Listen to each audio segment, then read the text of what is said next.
Good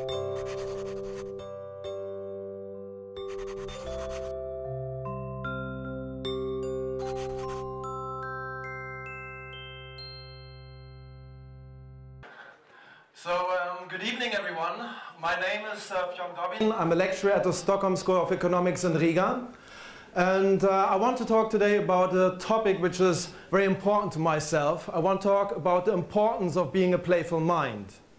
And as a teacher, I believe in that no matter what you are studying, it is important to be a playful mind. No matter if you're studying mathematicians, if you study physics, if you study arts, if you study business, you have to be a playful mind, because I think that a student should be able to take the knowledge which he's getting from his teachers, from his professors, and that he should be able to put it into a new context, that he should be able to innovate what he's hearing.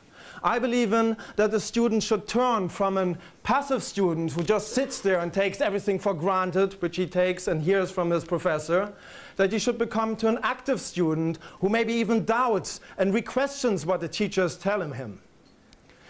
But when I talk about creativity, it is very important that you don't misunderstand it with crazitivity, because there's a very, very big difference between it. The term crazitivity was developed by Dr. Eduardo Bono. And creativity is, for example, when you design something, it can be an idea, it can be a concept, it can be a philosophy, a product, and you design it in a way that it's just different. And the only reason you make it different is that you want to provoke, that you make something different to be different. For example, you designed a car and you designed the wheels of the car in such a way that it's designed like boxes. So it makes no sense. You can't drive with this car. So it's on the end, it's crazy. It doesn't lead to any further than just provoking. So provoking is often like screaming for attention, and who would like a world full of screaming people? So it's very important when I talk about creativity, I don't mean crazitivity. Because creativity is for me to be a playful mind. It means that the knowledge you're receiving in university, that you're able to jungle with it, that you're able to play with it, that you're able to put it in your context, and that you're able also to adapt yourself to the time you're living in, because you're going to the school and you have teachers who are teaching you knowledge from books which are 20 years old, 30 years old, 50 years old, and then you go out of university and then the books have even older knowledge, so they're only 55 years old. So it's very important that you're able to take this and that you're able to put this into your context. But there's one thing which I'm asking myself, is what is actually stopping us from being creative? And it's fear. It is the fear of failure. It is the fear to go new paths. It's the fear of going a path nobody went before. That's why people normally rather go the conservative path, the paths people already walked beforehand, because this is kind of safe. It is safe, but it's also kind of average. And normally when we are talking about playful people, playful minds, then we often talk about a guy like Richard Branson. And before I continue with the story of Richard Branson, I shortly want to thank you at this point, Kunti Berzinska. She's the artist who developed the next 5 slides, because I had some copyright problems. If I would have used the pictures of the next 5 slides, I think I would have had to pay $1,500. So I skipped this and asked Kunti to do it. And I also want to thank shortly Gavin Hines. He's an author and journalist from the Vice magazine who wrote a very nice piece of copywriting regarding Richard Branson, and asked him, is it for you okay if I take it and abuse your copywriting and turn it into a small comedy show? And he said, yes, you can do that. So thanks, Vice magazine. And Richard, if you want to sue someone, go to the Vice magazine. I'm just repeating what they're telling me and what I've read in their magazine. So normally you only talk about the success stories of Richard Branson. I mean, this guy, he's one of the most successful entrepreneurs worldwide. He's hallucinating business opportunities around every corner. And normally you only talk about the things where he's really, really successful in, but I shortly want to talk about the things where he fails in. Virgin Brides. Virgin Brides, it's a bridewear company, and yes, Richard Branson tried to go into the bridewear market, and you all know the fashion industry, it's a very, very, very tough market, and he kind of failed because the name Virgin Brides, I mean, it could have functioned 100 years ago, yeah?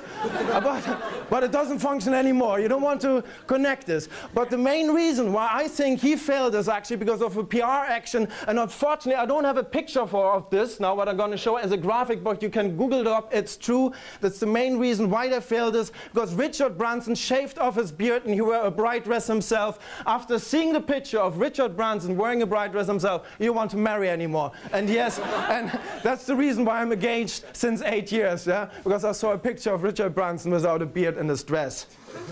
Virgin Pulse. Some of the management of Virgin whispered into the ear of Branson, said, hey, we should go out there and we should compete with Apple. We should get a little bit of this iPod dollar. I heard there's a lot of meat out there. And so, yes, they did it. They went out and they created their own small, strange iPod version, a round piece of shitty blob with no screen, 128 megabyte, and they went bankrupt, of course, because who wants this kind of stuff? Nobody wants this. And if I would have been Richard Branson, I would fire the whole management for telling me this. Then I would hire them again, and I would fire again just to make a statement. Very, very important. Virgin Coke. Yes, they tried to produce Coke, and this is the most toxic drink probably you ever tasted. I hope it never came to Lithuania, because Virgin Coke is, you know, like the scientists are always trying to find the special ingredients in Coca-Cola, like X7 it's called, or something like this. And for some reason, the scientist of Virgin thought it should taste something of I don't know, cat food and urinal cake. So they went bankrupt, because I think this drink should have been made illegal long time ago. Virgin, where he even opened up underwear stores and kind of that function. Sometimes a picture says more than 1,000 words, and this is a real picture. That's how it looks. Richard Branson created the erotic anthrax. This is okay, such an underwear, as long as you never, ever, ever have sex. Yeah, that's okay. Then you can wear this kind of underwear. So failure is very, very important. So if you want to be successful, you have to accept failure. Imagine and remember the time when you were a small child and you went out and you tried to walk. You banged your head around 2,000 times before you were able to make one step forward. So failure is important. But as you might know, that 90% of our creativity has been educated out of us. So the big question is how to regain the lost creativity. And it's actually quite easy. You have to become a child again. You have to start playing again. And where can you play the best? Where can you play the most? It's on the playground. And remember the small little secret, I think we all had it in our heart when we were small children, I think was that the whole world is a gigantic big playground, and we went out there and we played, and we could turn anything into a toy. We could turn anything into a playground. And I think this is the way how you can unleash and how you can teach creativity. And this is also what I'm doing for my students. I'm creating small kind of playgrounds. We always have different kind of rules, because otherwise there would be anarchy. They would start throwing, you know, sand in each other's eyes and crying when they fall down the slide. So a few rules are always necessary, and each playground which I'm creating is always handmade, unique, exactly for this moment. And we are working often with creative recipes. We have a client to have it a real life experience. We have a budget. We have a problem we are trying to solve. And to show you a little bit about the way I'm working, also who I am beside being a lecturer, I'll show you a few of my creative recipes. Normally my students develop their own one.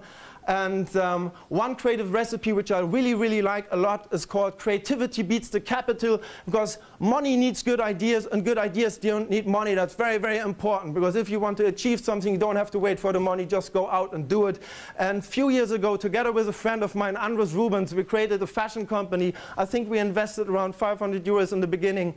And it's a fashion company where we're supporting mothers in need, mothers who have to combine childcare and earning money, and who can't find a job due to the fixed working hours on the job market. So what we're doing is we're training those mothers. We're showing them how to produce our fashion items. We give them textiles. They go home whenever the children are playing or sleeping. They produce the products. And here you can see beautiful scarves developed and designed by Maren Rhodes. And then we buy the products off them. We put them in the fashion boutiques. We don't talk anymore about being a social business, because all the money we're making, we're putting back into the company. The concept of decentral production, we thought it could be even used on the countryside to develop jobs, for example, for pensioners. And this is what we're doing at the moment. We've developed a concept where pensioners are creating beautiful little pieces which are designed from a German designer, half Georgian. He is called George Dvalishvili. And for example, we created a coat hanger, and this coat hanger is found in the forest. So the grandfathers, they go into the forest, they find a piece of branch which is shaped like a coat hanger. Then we have a goldsmith and a blacksmith who make a beautiful hook. The grandfather cuts off the wood, he sands it down with sandpaper, and the outcome is probably one of the most exclusive coat hangers you can find on the market. So creativity beats the capital, free resources, decentralized production. You don't need a factory, you don't even need materials to start your own small little business. Be joyful and play everywhere. A wonderful campaign we did together with Circ, which is the leading event agency in Germany, a street knitting campaign. We went out into the city of Wiesbaden, and together with the mothers from our small little fashion label, we created fashion for the city furniture and created over 1,000 costumes for all sorts of objects within the city. And well, walking around doing this, we got kind of jealous of all this beautiful city furniture and our nice fashion that we designed some coats for ourselves. And the nice thing is, at the same time, there was Dr.Muhammad Yunus, the Peace Nobel Prize winner, in Wiesbaden. He joined us. He's the guy who invented social business. And you see, joyfulness is something very important, because if you do something joyful, lots of people join you because they like to be close to people who do something which makes happy. Keep it simple. A friend of mine, he is an artist. He studied visual art at the Rietveld Academy. And we wanted to do together a piece which deals with friendship in a very, very simple way. We created a film. It goes on for 52 minutes. I just show you 9 slides. And we wanted to show what friendship it's actually about. The guy with a beard, that's me 9 years ago. And my friend, he didn't have hair and he didn't have a beard. And I decided to donate my beard and my hair to him. And we made it as a movie. It's a movie where I'm crying, where I'm laughing at the same time. And at the end, he became me and I became him. And I think this is what friendship is about. Yeah. Combine things. I love to combine things. So often I take things out of the context, I put them together in a new way. For example, here, a small little bubble machine where I took soap bubbles for children, combined it with a bicycle, and I think I created one of the most beautiful bicycles I saw for a long time. When you drive it, it creates a little soap bubble on the back of the bicycle. So the question is again, how do you actually teach creativity? And we're doing this in the Creative Think and Do tank. It's a space where you can be free, where you don't have to have any fear, where nobody will laugh about you when you have some weird, strange ideas. And we're developing products for different clients, and what we're doing simultaneously, at the same time, we're developing new product concept. We're thinking about how to spread it, how to do marketing, and we're thinking about new ways of distribution. So in 3 days' time, we create it, we spread it, and then we open up a pop-up store where we sell it. And the last project, we had MAMMU. It's a Latvian beer brand. We took the beer, we put it into a new context. That's the beer which came out. It's called Pee on Me.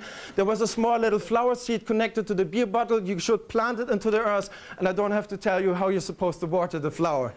And the other one, it's called MAMMU, the beer. Somebody turned it into hipster Muja with a mustache and the glasses, and I think they sold the beer for 5 times as much as in the store, and the beer was sold out after 30 minutes in our pop-up store. So it was very, very successful. And there the students can test which of their developed strategies functions and which of the strategies don't function. So it's a playground for grown-ups and for small children.